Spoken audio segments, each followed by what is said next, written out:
Good morning. Welcome back to the Ballad of the White Horse. We're going to be reading book 4 today, The Woman in the Forest.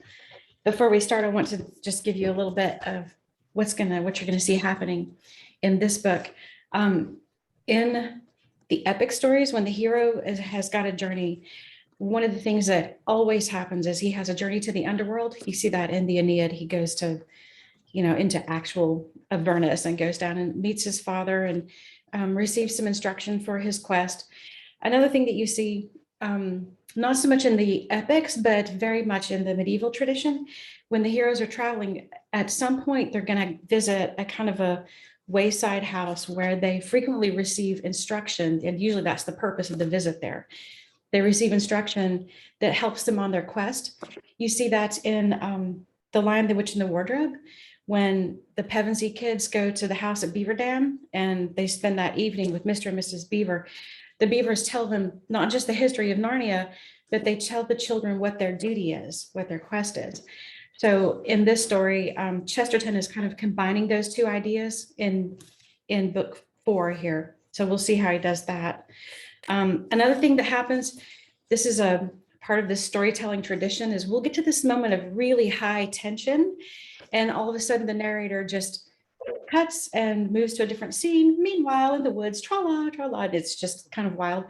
If you feel disoriented by that, it's supposed to feel that way.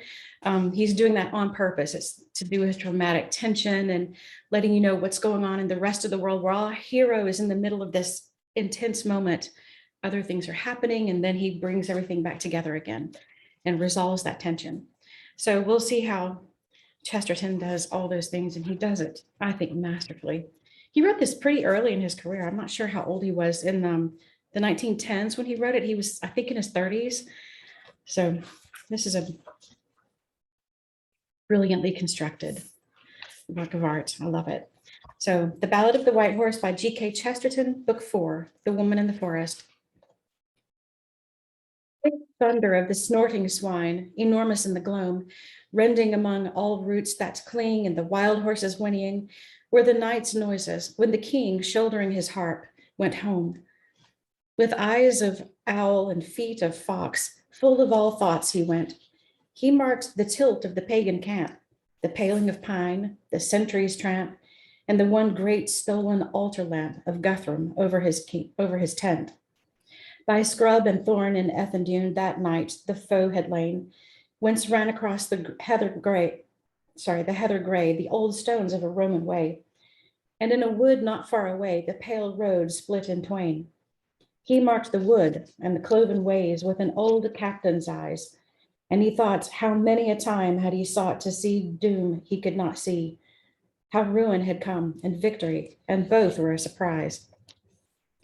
Even so had he watched and wondered under Ashdown from the plains, with Ethelred praying in his tent, till the white hawthorn swung and bent as Alfred rushed to spears and rent the shield wall of the Danes. Even so had he watched and wondered, knowing neither less nor more, till all his lords lay dying, and axes on axes plying, flung him and drove him flying like a pirate to the shore.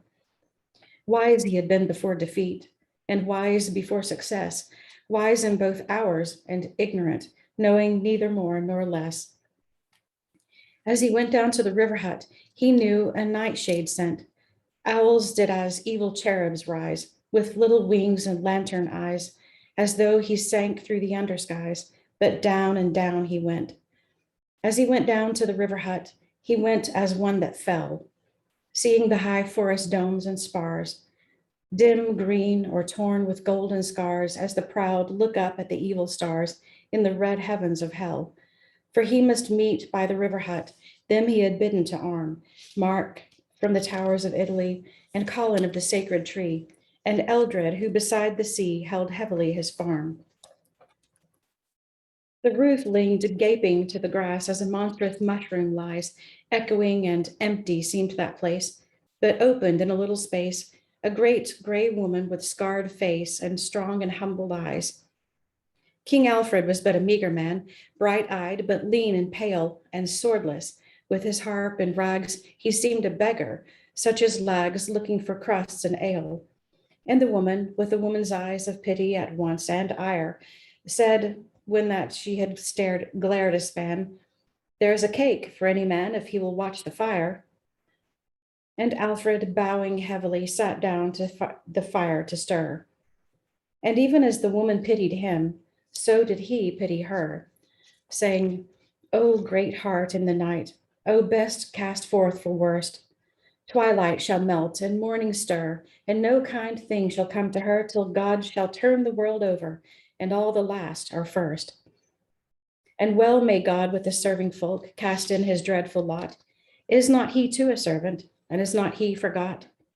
For was not God my gardener, and silent like a slave, that opened oaks on the uplands or thickets in a graveyard cave?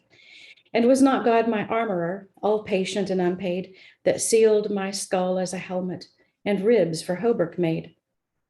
Did not a great gray servant of all my sires and me build this pavilion of the pines, and herd the fowls and fill the vines, and labor and pass and leave no signs save mercy and mystery?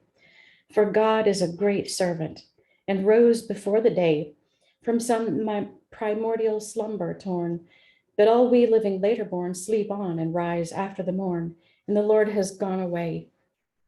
On things half sprung from sleeping, all sleepy suns have shone. They stretch stiff arms like the yawning trees, the beasts blink upon hands and knees. Man is awake and does and sees, but heaven has done and gone. For who shall guess the good riddle or speak of the holiest, save in faint figures and failing words? Who loves, yet laughs among the swords, labors and is at rest. But some see God like Guthrum, crowned with a great beard curled. But I see God like a good giant that, laboring, lifts the world. Wherefore was God in Golgotha slain as a serf is slain? And hate he had of prince and peer, and love he had and made good cheer of them that, like this woman here, go powerfully in pain.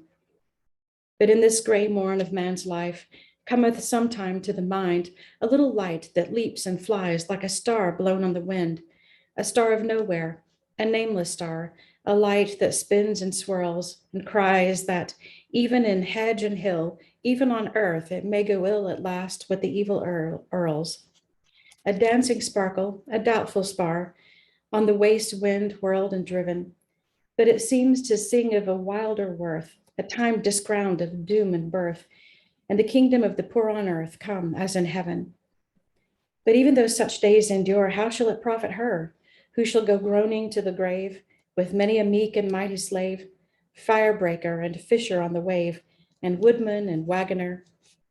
Bake ye the big world all again a cake with kinder leaven, yet these are sorry evermore, unless there be a little door in heaven. And as he wept for the woman, he let her business be. And like his royal oath and rash, the good food fell upon the ash and blackened instantly. Screaming, the woman caught a cake yet burning from the bar and struck him suddenly on the face, leaving a scarlet scar. King Alfred stood up wordless, a man dead with surprise, and torture stood, and the evil things that are in the childish hearts of kings an instant in his eyes. And even as he stood and stared, drew round him in the dusk those friends creeping from far off farms, Marcus with all his slaves in arms, and the strange spears hung with ancient charms of Colin of the Usk. With one whole farm marching afoot, the trampled road resounds, farmhands and farm beasts blundering by, and jars of mead and stores of rye, where Eldred stood above his high and thunder-throated hounds, and gray cattle and silver lowed against the unlifted morn, and straw clung to the spear shafts tall, and a boy went before them all blowing a ram's horn, as mocking such rude revelry, the dim clan of the Gael, like some bad king's burial end, with dismal robes that drop and rend, and demon pipes that wail, in long outlandish garments, worn though of antique worth, with druid beards and druid spears, as a resurrected race appears out of an elder earth. And though the king had called them forth and knew them for his own, so still each eye stood like a gem, so spectral hung each broidered hem, gray carven men he fancied them, hewn in an age of stone. And the two wild peoples of the north stood fronting in the gloam, and heard and knew each in his mind the third great thunder of the wind. the living walls that hedge mankind, the walking walls of Rome. Marks were the mixed tribes of the West, of many a hue and strain, girth with rank hair like yellow grass, and the Cornish fisher Gorlias, and Halmer come with from his first mass, lately baptized, a Dane. But like one man in armor, those hundreds trod the field. From red Arabia to the Tyne, the earth had heard that marching line since the cry on the hill Capitoline and the fall of the golden shield. And the earth shook, and the king stood still under the greenwood bough, and the smoking cake lay at his feet, and the blow was upon his brow. Then Alfred laughed out suddenly, like thunder in the spring, till shook aloud the lintel beams, and the squirrels stirred in the dusty dreams, and the startled birds went up in streams for the laughter of the king. And the beasts of the earth and the birds looked down in a wild solemnity on a stranger sight than a sylph or elf, on one man laughing at himself under the greenwood tree. The giant laughter of Christian men that roars through 1,000 tales, where greed is an ape and pride is an ass, and Jack's away with his master's lass, and the miser is banged with all his brass, the farmer with all his flails, tales that tumble and tales that trick, and yet end not all in scorning of kings and clowns in a merry plight, and the clock gone wrong and the world gone right, and the mummers sing upon Christmas night and Christmas day in the morning. Now here is a good warrant, cried Alfred, by my sword, for he that is struck for an ill servant should be a kind lord. He that has been a servant knows more than priests and kings, but he that has been an ill servant, he knows all earthly things. Pride flings frail palaces at the sky, as a man flings up sand, but the firm feet of humility take hold of heavy land. Pride juggles with her toppling towers, they strike the sun and cease, but the firm feet of humility, they grip the ground like trees. He that hath failed in a little thing hath a sign upon the brow, and the earls of the great army have no such seal to show. The red print on my forehead shall flame for a red star in the van of the violent marching.